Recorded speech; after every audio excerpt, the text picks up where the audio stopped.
யானேதும் பிறப்பஞ்சேன் என்ற தலைப்பில் திருவாசகம் உரைத்தொடர் 4 மெய்யுணர்தல் திருச்சதகம் திருவாசகம் விளக்கம் தருபவர் ஆசான்மா செந்தமிழன்.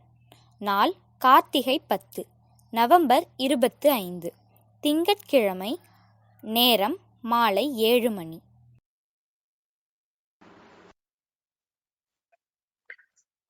அனைவருக்கும் வணக்கம்.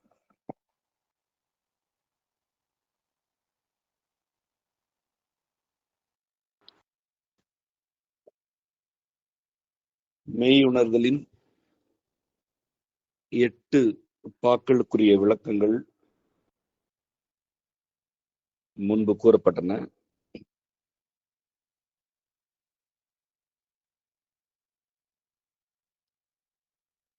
ஒன்பதாவது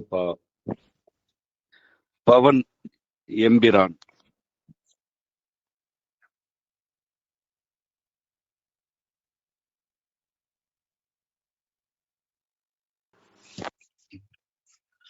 பவன் எம்பிரான் பனி மாமதி கண்ணி விண்ணோர் பெருமான் சிவன் எம்பிரான் என்னை ஆண்டு கொண்டான் என் சிறுமை கண்டும்.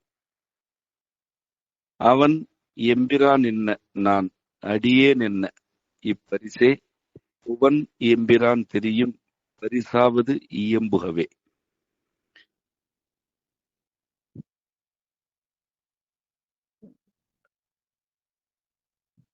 முந்தைய பாடல்களில்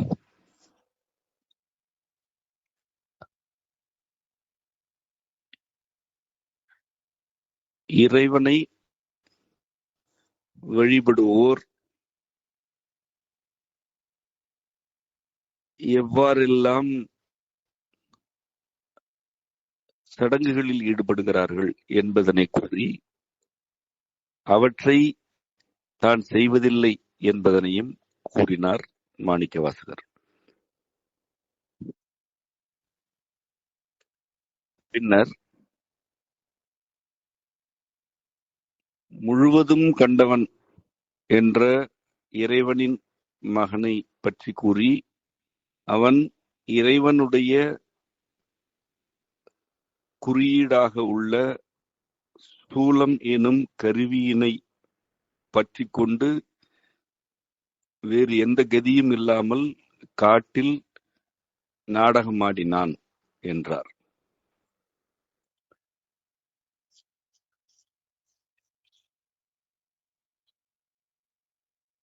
அவ்வாறு அவன் நாடகமாடியது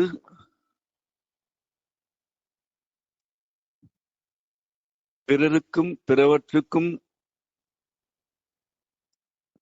ஓர் அரணாக இருத்தலுக்கே அன்றி வேறல்ல என்பதனையும் அப்பாடல்களிலேயே குறித்தார்.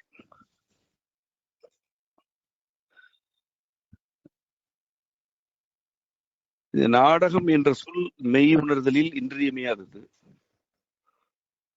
யாவும் பொய்மை என்று தெரிந்தும்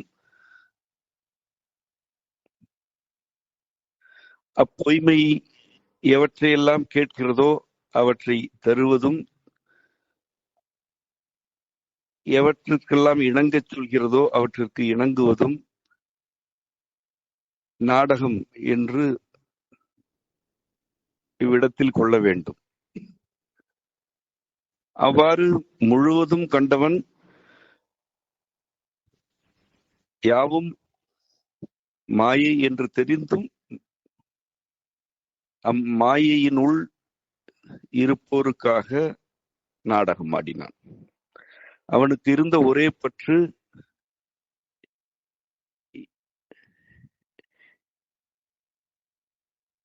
இறைவனின் கருவியாகிய கருவி குறியீடாக உள்ள மூலம்.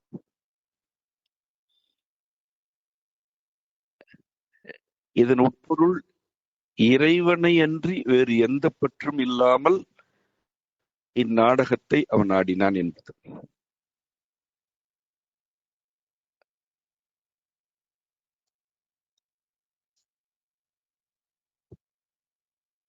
இவ்வாறான நாடகத்தில் பல வன் செயல்களில் ஈடுபட வேண்டியிருந்தது.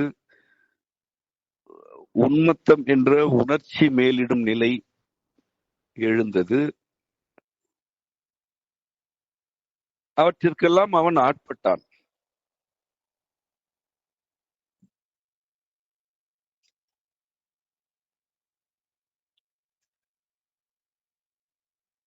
அந்த வல்வினைகள் யாவும் கழியும் காலம் வந்து அவை கழிந்தன. அந்த வல்வினைகள் கழியும் காலத்தையும் இறைவனே காத்து அருளினான்.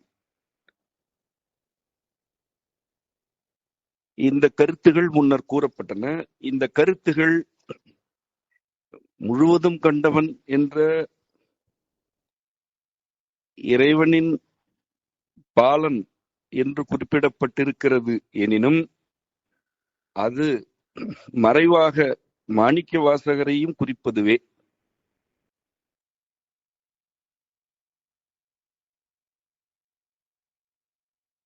அதற்குரிய கருத்துக்களை கடந்த பாடத்தில் விளக்கினோம். அக்கருத்தினை நினைவிற்கொண்டு இப்பாடத்தை உள்வாங்குக. பவன் எம்பிரான் பனி மாமதி கண்ணி விண்ணோர் பெருமான் சிவன் எம்பிரான் என்னை ஆண்டு கொண்டான் என் சிறுமை கண்டும். பவன் என்ற சொல் நிறைவான, முற்றும் முழுதுவான என்ற பொருளில் இருந்து விளைந்தது. பவன் என்று இறைவனை குறிக்கும் வழக்கம் திருமுறைகளில் உண்டு. இது பௌவம் எனும் பழந்தமிழ் சொல்லின் ஒரு நிலை வளர்ச்சி என்று கொள்ளலாம். பௌவம் என்பது முன்னீர் என்று வழங்கப்படும் கடல் முழுமையும் குறிக்கும் சொல். கடலுக்கு பல சொற்கள் உள்ளன. அவற்றுள் பௌவம் என்பது கடல் முழுமையையும் என்று பொருளாகும். பௌர்ணமி என்பது கூட முழுமதியை குறிக்கும் ஒரு சொல். அது நேர் தமிழ் சொல் இல்லை ஆயினும் பௌ என்பது முழுமை, நிறைவுற்ற ஒன்று என்பதனை குறிப்பது. அதுவே பௌவம், பவன் என்று வளர்ச்சி அடைந்திருக்கிறது. முழுமையான, நிறைவான இறைவன் எம்பிரான். அவன் பனி மாமதி கண்ணி விண்ணோர் பெருமான். மாமதி என்பது நிலவின் முழு வளர்ச்சியடைந்த நிலையை குறிக்கிறது. மாமதி என்றால் மாபெரும் என்று பொருள். இவ்விடத்தில் இச்சொல்லும் மாமதி எனும் சொல்லும் முழுமை, நிறைவு ஆகியவற்றை குறிக்கின்றது. அவ்வாறு முழுமையான நிலவின்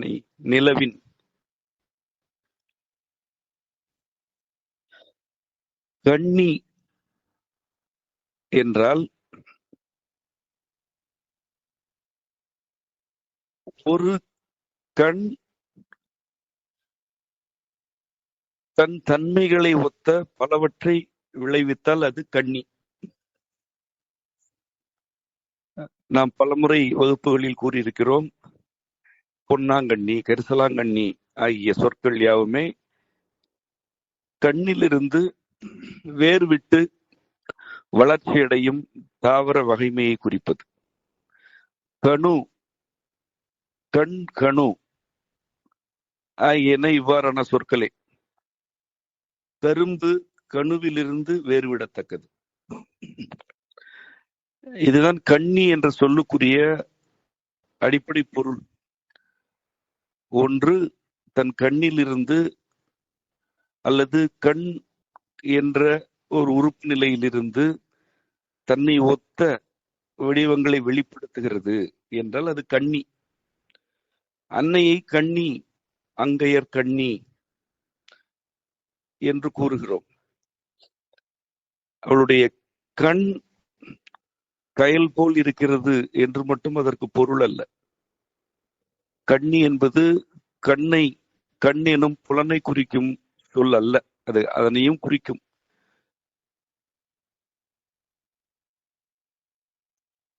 பலவற்றை விளைவிக்கும் ஒரு நிலை அது. மாமதி கண்ணி என்றால் முழுமையான நிலவினை கண்ணியாக கொண்ட என்று. அம்மாமதி தன்னை ஒத்த அல்லது தன் வடிவம் மற்றும் தன்மைகளை ஒத்த பலவற்றை விளைவிக்கிறது என்று பொருள்.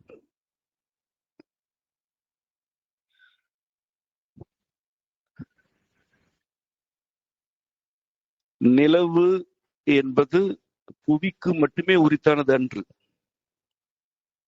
அது அண்டத்தின் பல்வேறு கோள்களை, மீன்களை அண்டி இருப்பது. ஒரு நிலவு உள்ளது எனில் அதனை ஒத்த அல்லது அதன் தன்மையிலிருந்து வெளிப்பட்ட பொருட்கள் அங்கு உள்ளன என்றுதான பொருளாகும். பனிமாமதி கண்ணி என்ற சொல் குளிர்ந்த, பெரும், முழுமையடைந்த, பெரிய மதிக்கண்ணி என்ற பொருளாகும். நிலவு குளிர்ச்சியாகத்தான் இருக்கிறது என்பதனை இவ்விடத்தில் மட்டுமல்ல, திருவாசகத்தின் பல இடங்களில் மாணிக்கவாசகர் குறித்துள்ளார். பொதுவாகவே நம் திருமுறைகளில் நிலவு குளிர்ச்சியாகத்தான் இருக்கிறது என்ற அதன் தன்மை பலவாறு குறிக்கப்பட்டிருக்கிறது. பழந்தமிழ் நூல்களிலும் அக்கொள்கை பல இடங்களில் பதிவு செய்யப்பட்டிருக்கிறது. இறைவன் பிறை அணிந்தவன் என்று உருவகப்படுத்தும் வழக்கம் திருமுறைகளில் உண்டு, திருவாசகத்திலும் உண்டு. பிறை என்பது வளர்ச்சி குறைந்த நிலையில் உள்ள நிலவு. அவன் எம்பிரான் என்று விழித்துவிட்டு பனிமாமதி கண்ணி என்று இறைவனை அழைக்கையில் பவன் என்ற சொல்லும் முழுமையை குறிக்கிறது. மதியும் மாமதி என்ற முழு நிலவு என்று இருக்கிறது. இதன் பொருள்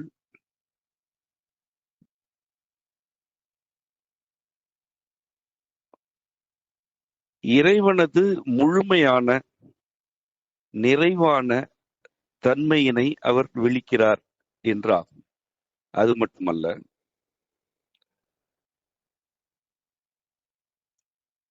தன்னுடைய ஒரு முழுமை என்ற தன்மையிலிருந்து தன் தன்மையை ஒத்த பல வடிவங்களை விளைவிப்பவன் என்பதனையும் அவர் குறிக்கிறார். அதுதான் கண்ணி என்ற சொல்லுக்குரிய பொருள். இவ்வாறான முழுமையான தன் முழுமையிலிருந்து தன் தன்மைகளை ஒத்த பலவற்றை விளைவிப்பவனாகிய எம்பிரான் விண்ணோர் பெருமான்.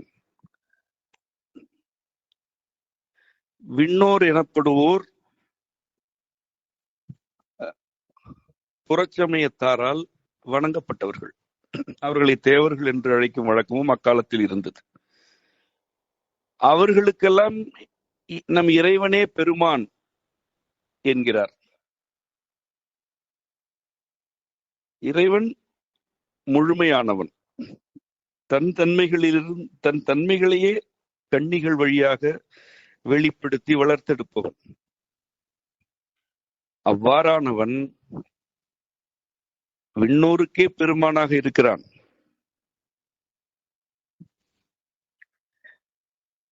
இறைவன் தன் முடிசாய்த்து முழுவதும் கண்டவனை படைத்தான் என்று முன்னர் குறித்தார்.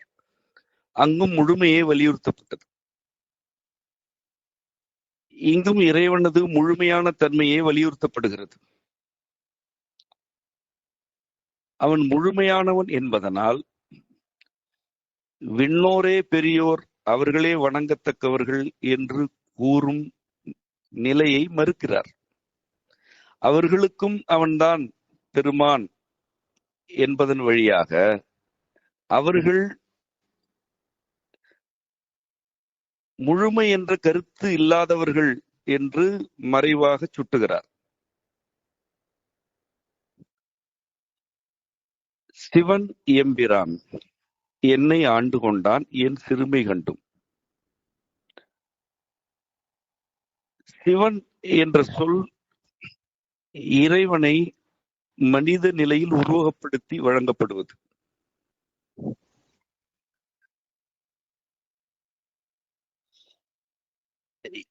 சிவனாகிய எம்பிரான் என்னை ஆண்டு கொண்டான் என் சிறுமை கண்டும். என்னுடைய சிறுமை எது அல்லது சிறுமையுள் யாவை உள என்பதனை இறைவன் கண்டுகொண்டான். அதன் பின்னரும் அவன் என்னை ஆண்டு கொண்டான். அவன் எம்பிரான் என்ன, நான் அடியேன் என்ன. இப்பரிசே பவன் எம்பிரான் தெரியும் பரிசாவது இயம்புகவே. அவன் என்னுடைய பிரான் என்ன என்றால், அவன் என்னுடைய பிரான் அல்லது என்னுடைய தலைவன் என்றா சொல்வது. நான் அடியேன் என்ன என்றால், நான் அவனுக்கு அடியேன் என்றா சொல்வது. இப்பரிசே, இது எனக்கு இறைவன் வழங்கிய பரிசு. அவன் என்னை ஆண்டு கொண்டது அவன் எனக்கு வழங்கிய பரிசு. அவன் எம்பிரான், நான் அவன் அடியேன் என்றெல்லாமா சொல்வது. புவன் எம்பிரான் தெரியும் பரிசாவது இயம்புகவே. புவன் என்பது பவன் என்ற சொல்லின் அடுத்த நிலை. அது முழுமை நிறைவு என்ற கருத்தை குறிக்கிறது. புவன் என்பது உலகன், உலகமானவன் என்று பொருள் தருவது. அவ்வாறான புவன் ஆகிய என் தலைவன் தெரியும் பரிசாவது என்றால், அவன் தெரிவு செய்த பரிசு என்று பொருள்.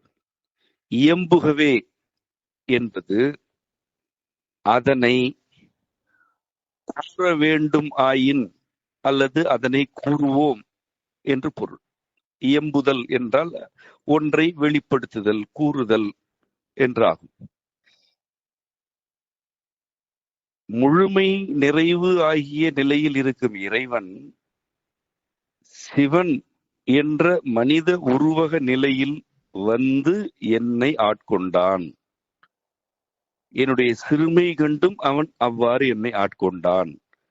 அவன் முழுமை என்ற நிலையில் மட்டுமே இருந்தான் என்றால் அவன் என்னை ஆட்கொள்ள இயலாது. யாவும் யாமே என்று அவன் இருக்கையில் அவன் யாரையும் ஆட்கொள்வதில்லை. அவனே மனித உருவினை ஒத்த தன்மையில் வருகையில் ஆட்கொள்கிறான்.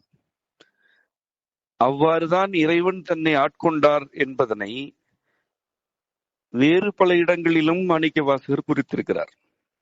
புணர்ப்பதொக்க எந்த என்னை ஆண்டு கொண்டு புன நோக்கினாய் என்பதும் இவ்வாறான ஓர் உருவகமும் உணர்தல் நிலையும் தான்.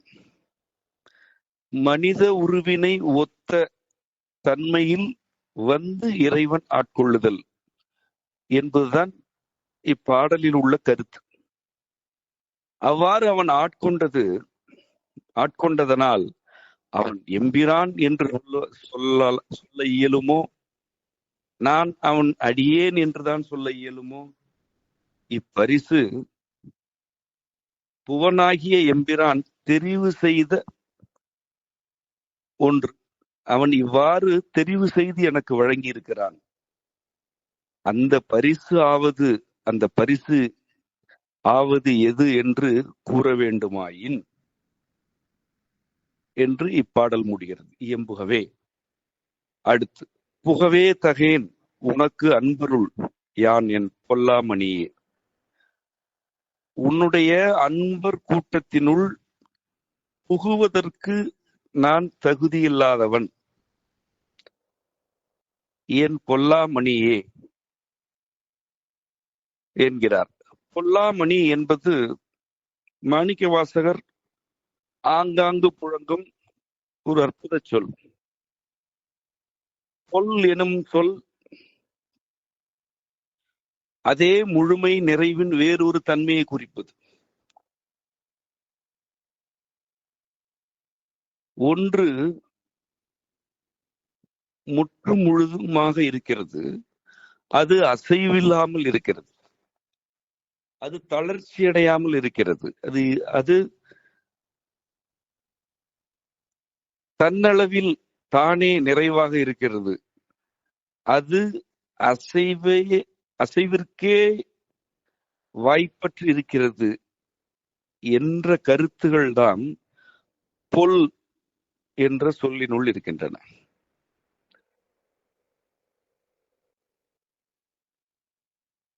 பொல்லா மணி என்றால் மணி என்ற ஒரு பொருள்.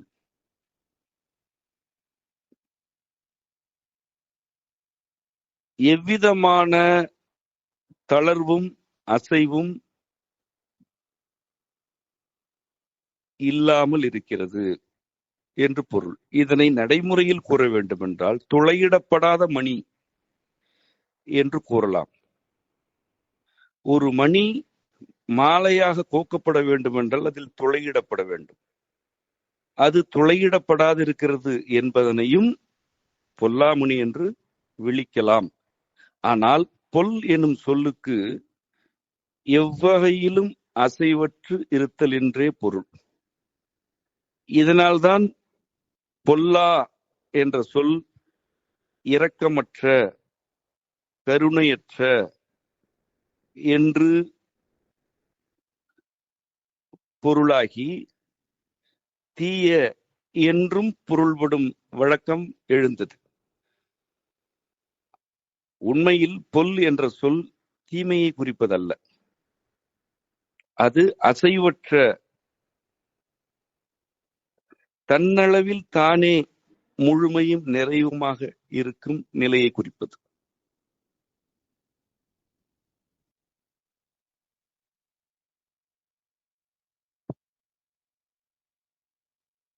பொல்லாமணியை புணர்ந்தே என்று புணர்ச்சிப்பத்தில் மாணிக்கவாசகர் பாடுகிறார்.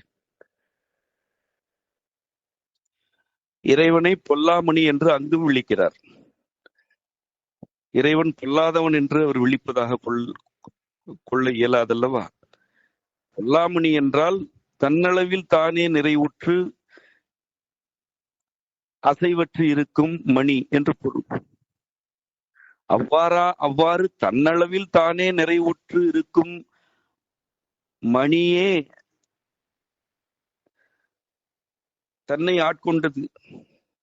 இதுதான் இங்கு கருத்து. இறைவனுக்கு நான் தேவையில்லை, இறைவனுக்கு யாரும் தேவையில்லை. இறைவன் தன்னளவிலேயே அசைவற்று இருக்கும் தன்மையன். அவ்வாறு பொல்லா நிலையில் இருக்கும் அவனே தன்னை ஆட்கொண்டமையை பற்றித்தான் இங்கு கூறுகிறார். பொல்லாவினையேன் புகழுமாறு ஒன்றறியேன் என்று ஓரிடத்தில் பாடுகிறார். பொல்லாவினையேன் என்பதும் இதே பொருள் கொண்டதுதான். தீய வினை என்றதற்கு பொருள் அல்ல. எவ்வகையிலும் அசைவற்ற என்று பொருள். அசைவற்ற நிலையில் இருத்தல் கருணையற்று இருத்தல் என்றும் ஆகும்.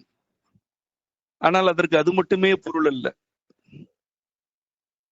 பொல்லாமை என்பது தீமை என்று மட்டும் புரிந்து கொள்ளக்கூடாது. அதேவேளை அதற்கு தீமை என்ற பொருளே இல்லை என்ற நிலைக்கும் வரக்கூடாது. பொல்லாமை என்பது மக்கள் வழக்கத்தில் வளர்ச்சியடைந்து தீமை என்று விளங்கிக் கொள்ளப்படுகிறது, புழங்கப்படுகிறது. அது தவறல்ல. ஆனால் அதன் ஆழத்தில் அசைவற்ற தன்னளவில் தானே நிறைவாகிய நிலை என்ற கருத்து இருக்கிறது. தகேன் உனக்கு அன்பருள் யான் என் புல்லாமணியே. அன்பருள் நான் புகுவதற்கு தகுதியற்றவன் என் பொல்லாமணியே. தகவே என்னை உனக்கு ஆட்கொண்ட தகுதி உண்டு என்று என்னை உனக்கு நீ ஆட்கொண்டாய். அவ்வாறு ஆட்கொண்ட தன்மை எப்புண்மையரை மிகவே உயர்த்தி விண்ணோரை பணித்தி. உனக்கு தகுதி உண்டு என்று என்னை உனக்கு ஆட்கொண்டாய். அந்த ஆட்கொண்ட தன்மை எப்புண்மையரை மிகவே உயர்த்தியது. எப்புண்மையரை என்பது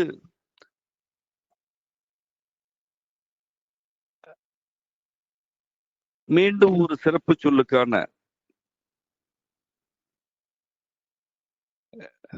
நிலை. உண்மை எனப்படுவது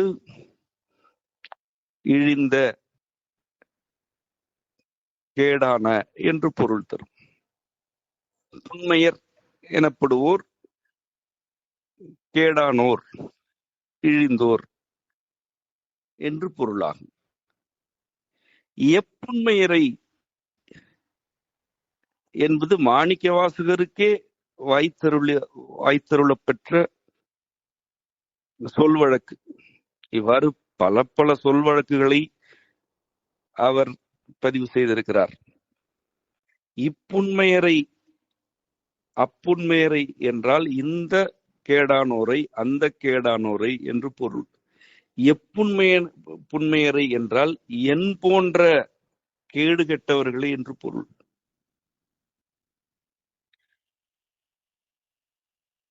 பொல்லாமணியே தகவே என உனக்கு ஆட்கொண்ட தன்மை எப்புண்மையரை என் போன்ற புண்மையரை மிகவே உயர்த்தி விட்டாய். அது மட்டுமல்ல, விண்ணோரை பணித்தி. விண்ணோர் என்று புறச்சமயத்தார் எவரை வணங்குகிறார்களோ அவர்களை நீ பணித்து விட்டாய், பணியை செய்து விட்டாய். என் போன்ற புண்மையரை உயர்த்தினாய். பிறரால் வணங்கப்படும் விண்ணோரை பணியை செய்தாய். அண்ணா அமுதே நகவே தகும் எம்பிரான் என்னை நீ செய்த நாடகமே. அண்ணா என்ற சொல் அண்மையில் இருப்பவனே என்றுதான் பொருளாகும்.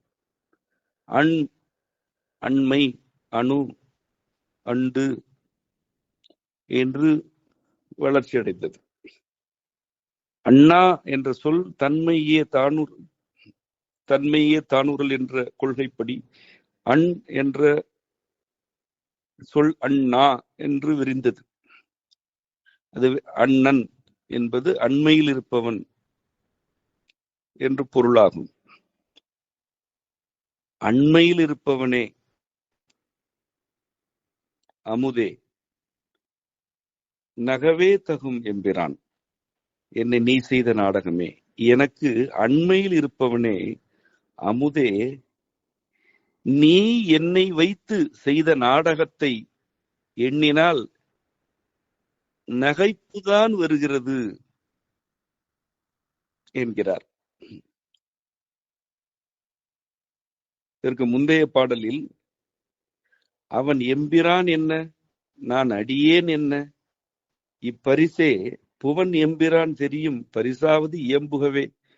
அவன் என்னுடைய பிரான் என்றா சொல்வது, நான் அவனுடைய அடியேன் என்றா சொல்வது. அவன் இந்த பரிசினை தெரிவு செய்து வழங்கி இருக்கிறான். அது என்னவென்று கூறுவேன் என்று முடித்தார்.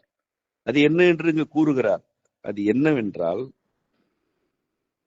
எவ்விதமான அன்புருள் புகுவதற்கு தகுதியும் இல்லாத தன்னை முற்றுமுழுதும் நிறைவு என்ற நிலையில் இருக்கும் பொல்லா மணியாகிய இறைவன் ஆட்கொண்டு உயர்த்தினான். அது மட்டுமல்ல, விண்ணோரை பணித்து விட்டான். இப்படித்தான் ஆட்கொண்டான். அவன் பிரான், நான் அடியேன் என்பதல்ல எங்களுடைய உறவு. எங்கள் உறவு விளங்கிக் கொள்ள வாய்ப்பற்றது. அவ்வுறவினை எண்ணினால் நகைப்புதான் வருகிறது. நாடகம் போல் இருக்கிறது. இதனை நம்புவோர் எவரும் இல்லை. ஆகவே இது நாடகம் போல் இருக்கிறது. அவன் எம்பிரான் என்ன, நான் அடியேன் என்ன என்று கேட்டார். இங்கே அண்ணா என்றார். எம்பிரான் அடியான் என்பது ஒரு நிலை. அவன் இறைவன், நான் அடியவன் என்பது அது. அவன் அப்படியா நாங்கள் இருக்கிறோம் என்று கேட்டுவிட்டு எப்படி இருக்கிறோம் என கூறுகிறேன் என்றார் அல்லவா. இங்கு கூறுகிறார், அவன் எனக்கு அண்மையில் இருப்பவன் என்கிறார். அண்ணா அமுதே என்கிறார். மீண்டும் நகவே தகும் எம்பிரான், என்னை நீ செய்த நாடகமே. எம்பிரானே, இப்படியெல்லாம் நீ செய்கிறாயே, இந்த நாடகத்தை எண்ணினால் நகைப்புதான் வருகிறது என்கிறார். நாடகம் என்ற சொல் காட்டிடை கதியிலியாய் திரிந்த முழுவதும் கண்டவனுக்கு உரித்தாக்கப்பட்டது. அங்கு நாடகம் எதனை குறித்ததோ அதனையே இங்கும் குறிக்கிறது. யாவும் பொய்மை என்று தெரிந்தும் தெரியாதது போல் அவன் நாடகம் ஆடினான். இங்கு இறைவன் என்ன நாடகம் ஆடுகிறான்?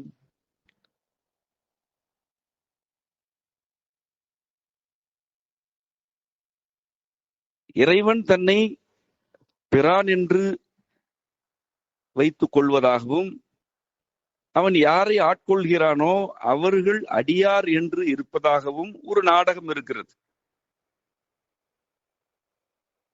ஆனால் உண்மை அதுவல்ல. உண்மை இறைவன்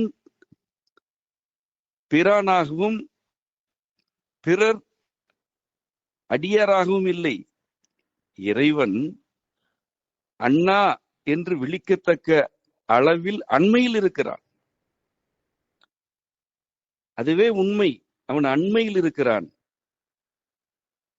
தன்னுடைய பொல்லாமணி என்ற முற்று முழுதாகி நிறைவு நிலையிலும் கூட அவன் தகுதி இல்லை என்றாலும் வாரி அணைத்துக் கொள்கிறான், ஆட்கொள்கிறான். இதுவே உண்மை. ஆனால் என்ன நாடகம் இங்கு நடக்கிறது? இறைவன் எங்கோ இருக்கிறான், அவன் அடியாருள் ஒரு சிலரை தகுதி பார்த்து அரவணைக்கிறான் என்று இருக்கிறது. இது நாடகம். இந்த உண்மையில் இதுதான் நடக்கிறது. உனக்கும் எனக்கும் உண்மையில் நீ எனக்கு அண்மையில் இருக்கிறாய், எனக்கு எத்தகுதியும் இல்லை, ஆயினும் என்னை ஆட்கொள்கிறாய்.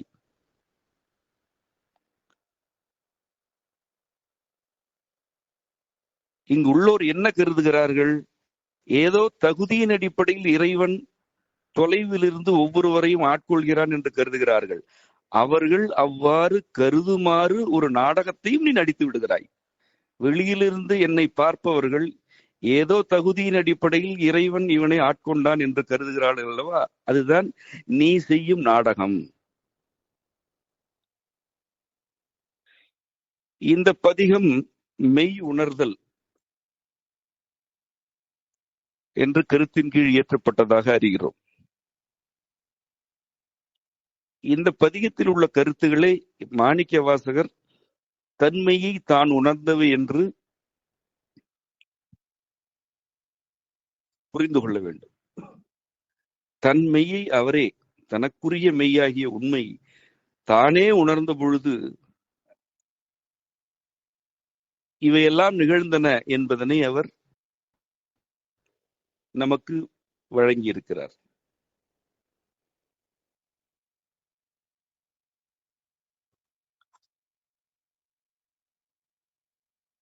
இதற்கு அடுத்த பதிகம் அறிவுறுத்தல் என்ற தலைப்பிடப்பட்டது. நாடகத்தால் உன்னடியார் போல் நடித்து நான் நடுவே வீடகத்தே புகுந்திடுவான் மிக பெரிதும் விரைகின்றேன். ஆடகச்சீர் மணிக்குன்றே இடையரா அன்புனக்கு என் ஊடகத்தே நின்று உருக தந்தருள் எம் உடையானே. நாடகத்தால் உன் அடியார் போல் நடித்து நான் நடுவே வீடகத்தே புகுந்திடுவான் மிக பெரிதும் விரைகின்றேன். நாடகம்தான் இங்கும் வலியுறுத்தப்படுகிறது. உன் அடியார் போல் நடிப்பதே நாடகம்தான். உன் அடியார் என்று கருதப்படுவோரே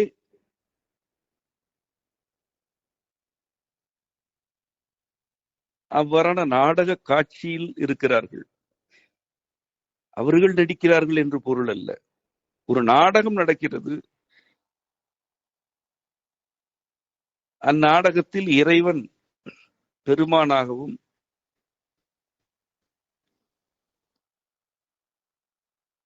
அவனை நாடுவோர் அடியார் என்றும் இருக்கிறார்கள். அந்த காட்சி காட்டப்படுகிறது அல்லது அக்காட்சி பலரால் நடிக்கப்படுகிறது.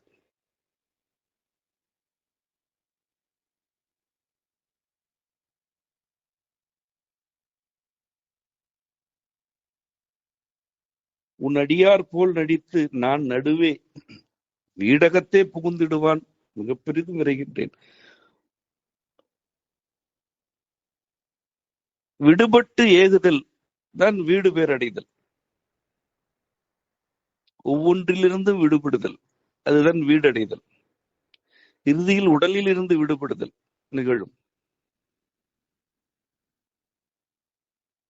இவ்வாறு ஒவ்வொன்றிலிருந்து விடுபட்டு விடுபட்டு இறுதியில் வீடடைதல் என்பதுவே இறைவனடியில் சேர்தல் என்றாகும். வீடகத்தே புகுந்திடுவான் மிக பெரிதும் விரைகின்றேன் என்றால் அவ்வாறு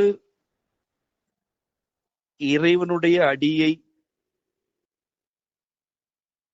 வீடு என்று உருவகப்படுத்தி அதில் புகுந்திடுவதற்காக மிக பெரிதும் விரைவாக செல்கின்றேன்.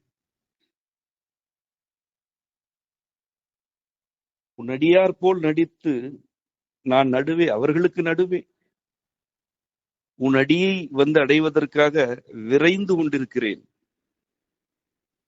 ஆடகச்சீர் மணிக்குன்றே இடையரா அன்புனக்கு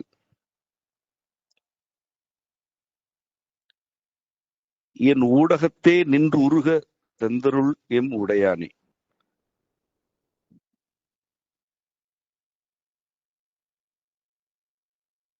ஆடகச்சீர் என்ற சொல் வழக்கத்தில் என்ன பொருளை தருகிறது என்று நான் அறியவில்லை. ஆனால் அச்சொல் கட்டமைப்பு ஆடும் அகத்தினை குறிக்கிறது. ஆடும் அகத்தில் சீராக ஒரு மணிக்குன்று இருக்கிறது. அகம் ஆடிக்கொண்டிருக்கிறது. அவ்வாறு அது ஆடினாலும் ஒன்று மட்டும் சீராக இருக்கிறது. அதுவே மணிக்குன்றாக இருக்கிறது.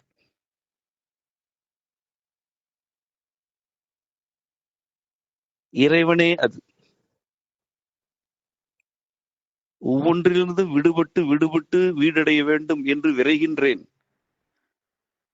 ஆயினும் அகம் ஆடிக்கொண்டிருக்கிறது. அவ்வாறு அது ஆடினாலும் அதில் ஒன்று சீராக இருக்கிறது. அதுவே மணிக்குன்று. மணிக்குன்று என்பது இறைவனுக்குரிய உருவகங்களில் ஒன்று. இறைவனை மணி என்ற சொல்லால் விழிப்பது திருமுறைகளில் உள்ள ஒரு வழக்காறு. அதற்கு பல மறை விளக்கங்களை கூறலாம். இங்கு அது வேண்டாம். அவ்வாறான மணிகள் குவிந்த ஒரு குன்று, அது மட்டும் சீராக இருக்கிறது.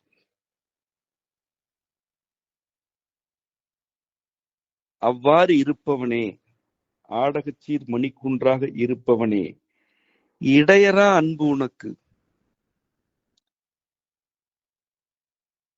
உனக்கு என்மேல் இடையறாத அன்பு இருக்கிறது. ஆகவேதான் நீ இவ்வாறு சீர்நிலையில் உள்ள மணிக்குன்றாக இருக்கிறாய். எனக்கு நான் விரைகிறேன், விடுபட வேண்டும் என்றே விரைந்து கொண்டிருக்கிறேன். ஆயினும் நீ என்னுடைய ஆட்டங்களை சீராக்கும் ஒரு மணிக்குன்றாக இருக்கிறாயே, இடையரா அன்பு உனக்கு இருப்பதனால் தானே இது. என் ஊடகத்தை நின்று உருக தந்தருள் எம் உடையானே.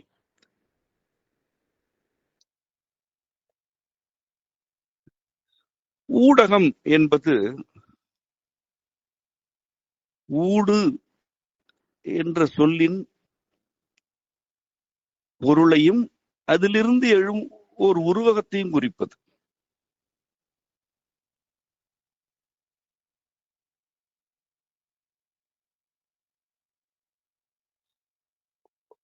பரவி கலப்பது ஊடு என்றாகும். ஒவ்வொன்றினுள்ளும் நுழைதல், அதனை விளங்கிக் கொள்ளுதல், பரவுதல், கலத்தல் என்றெல்லாம் ஊடு என்ற சொல் பொருள் தரும். ஊடு பாய்தல் என்பது ஒன்றின் உள் நுழைந்து பரவி அதனை விளங்கிக் கொண்டு கலத்தல் என்று பொருளாகும். இதுதான் ஊடாடுதல். இருவர் ஊடாடுகிறார்கள் என்றால் ஒருவரோடு ஒருவர், ஒருவருக்குள் ஒருவர் கருத்தினால் நுழைகிறார்கள், பரவுகிறார்கள் என்று பொருள். கலக்கிறார்கள், கலந்து விட்டார்கள் என்றும் அதற்கு பொருள் உண்டு. அதுதான் ஊடாடுதல்.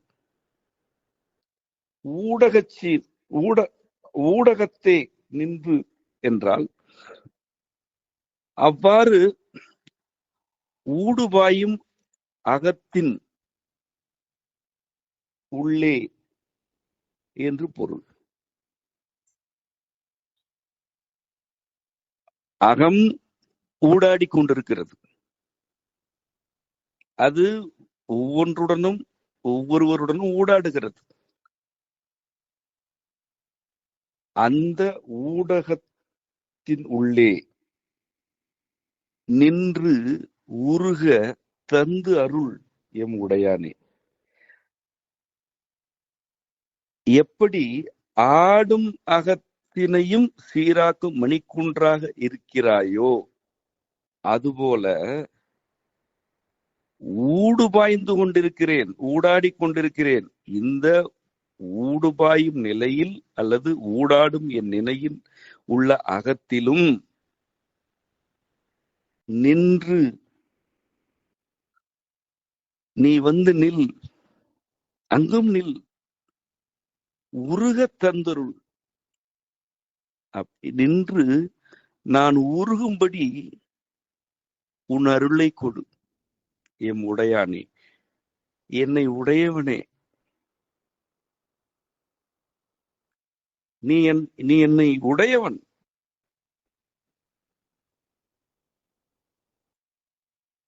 நான் உனக்கு உடைமை என்று அதற்கு பொருள். நீ என்னை உடையவன்.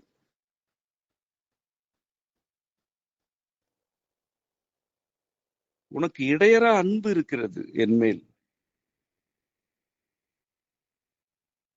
என் ஊடகத்தை நின்று உருக தந்தருள், இதனையும் செய்துவிடு. நான் ஒவ்வொன்றிலும் அல்லது ஒவ்வொருவரிடத்திலும் ஊடாடி கொண்டிருக்கிறேன். அங்கும் நீயே வந்துவிடு.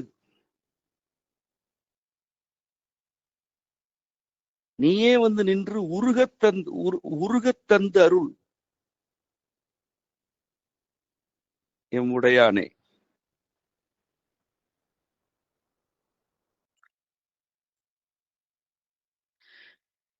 இவ்வாறு ஒருவர் அல்ல, மாணிக்க வாசகர். இவ்வாறு மாணிக்க வாசகர் விடுபட்டு வீடகத்தை புகுந்திடுவதற்கு விரைகிறார். அதுவும் மிக பெரிதும் விரைகிறார். ஆடும் அகத்தில் இறைவன் மணிக்குன்றாக நின்று சீரமைக்கிறான். தன்னுடைய ஊடு என்ற தன்மையின் உள்ளும் இறைவனே வந்து நிற்க வேண்டும் என்றெல்லாம் கேட்கிறார் அல்லவா? இவை நிகழ்ந்தால் மனித வாழ்க்கையே இல்லை. மனித வாழ்க்கையில் சிந்தையால் மேம்பட்ட நிலை பல உள. அவற்றுள்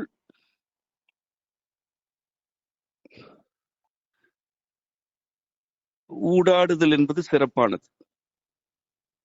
யாவற்றினுள்ளும் பரவி கலப்பது அந்நிலை, அதுதான் ஊடு. அங்கும் இறைவனே நின்று உருகத் தந்தருளுகிறான் என்றால் மனித வாழ்க்கை என்ற கட்டமைவு வாய்ப்பற்ற போகும், அல்லது வாய்ப்பு குறைந்ததாகிவிடும். ஆனால் அதனைத்தான் கேட்கிறார்.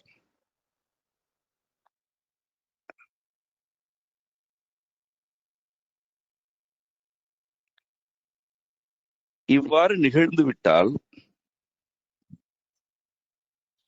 வாழ்க்கை முடிவடையுமே என்பதனால் அடுத்த பாடலை யானேதும் பிறப்பஞ்சேன் இறப்பதனுக்கு என்கடவேன் என்கிறார். மீண்டும் பிறப்பதற்கு நான் அஞ்சவில்லை என்கிறார். பிறப்பு அஞ்சவில்லை என்றால் என்ன பொருள்? இப்பொழுது வாழ்வதற்கு வழி குறைந்து விட்டது.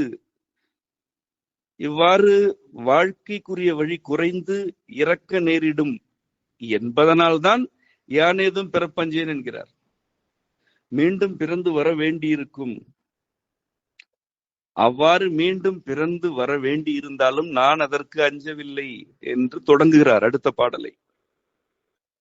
யானேதும் பிறப்பஞ்சேன் இறப்பதனுக்கு என்கடவேன். இறப்பதற்கு நான் என்ன கடமைப்பட்டிருக்கிறேன்? நான் பிறக்க அஞ்சவில்லை, இறப்பதில் என்னுடைய கடமை என்று என்ன இருக்கிறது?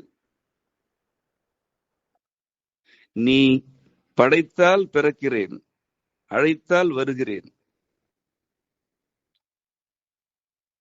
இதுதான் நிலை என்பதனை முதல் இரு அடிகளில் தெளிவுபட உரைக்கிறார். ஏனெனில் முதல் பாடலில் அவருடைய வேண்டல் அவ்வாறானது. விடுபட்டு மிக பெரிதும் விரைதல் அவருடைய வேண்டுதல்.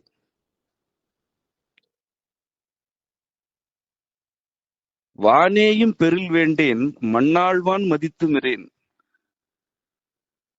வானமே வழங்கப்பட்டாலும் அதனை பெறுவதற்கு விருப்பப்பட மாட்டேன்.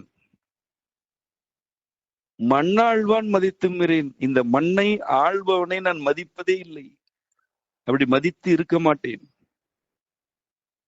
வானேயும் பெரில் வேண்டேன் என்பது விண்ணோர் வானில் இருக்கிறார்கள், அவர்களை வழிபட்டால் வானில் உரையலாம், விண்ணில் உரையலாம் என்ற நம்பிக்கை புறச்சமயத்தாரால் வழங்கப்பட்டுக் கொண்டிருந்தது.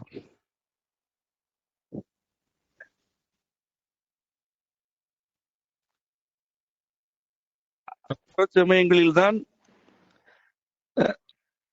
நல்வினை தீவினைகளுக்கு ஏற்ப மீண்டும் மீண்டும் பிறவி அமையும் என்றெல்லாம் கூறப்பட்டது.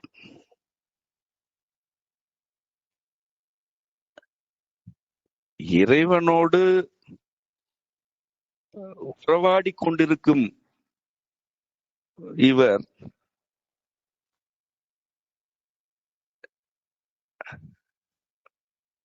பிறப்பதற்கும் அஞ்சுவதில்லை, இறப்பதில் தன்னுடைய கடமை என்று எதுவும் இல்லை என்பதனையும் உணர்ந்தவர். இவ்வாறான மாணிக்க வாசகர் வானேயும் பெறில் வேண்டேன் மண்ணாழ்வான் மதித்து மிரேன் என்றுதான் கூறுவார். அவர் காலத்தில் மண்ணாண்டவர்கள் நம்முடைய இறைநெறியை பொருட்படுத்தாதவர்கள், ஏறத்தாழ இழிவு செய்தவர்கள், புறச்சமயத்தாருக்கு மதிப்பு தந்தவர்கள். ஆகவேதான் மண்ணாழ்வான் மதித்து மிரேன் என்கிறார். தேனேயும் மலர்கொன்றை சிவனே எம்பெருமான் எம்மானே உன் அருள் பெருநாள் என்றென்றே வருந்துவனே.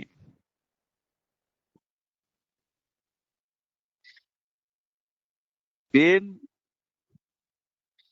ததும்பி வழியும் கொன்றை மலரை அணிந்த சிவனே எம்பெருமான் எம்மானே உன் அருள் பெருநாள் என்றென்றே வருந்துவனே. உன்னுடைய அருளை நான் என்று பெறுவேன் என்றுதான் வருந்தி கொண்டிருப்பேன். நான் பிறப்பதற்கு அஞ்சவில்லை, இறப்பதில் என் கடமை என்று எதுவும் இல்லை. வானும் பெரில் வேண்டேன், மண்ணாழ்வானையும் நான் மதிப்பதில்லை. என்னுடைய சிந்தையில் இருப்பது ஒன்றுதான், அருள் பெருநாள் என்றென்றே என்று வருந்துதல்.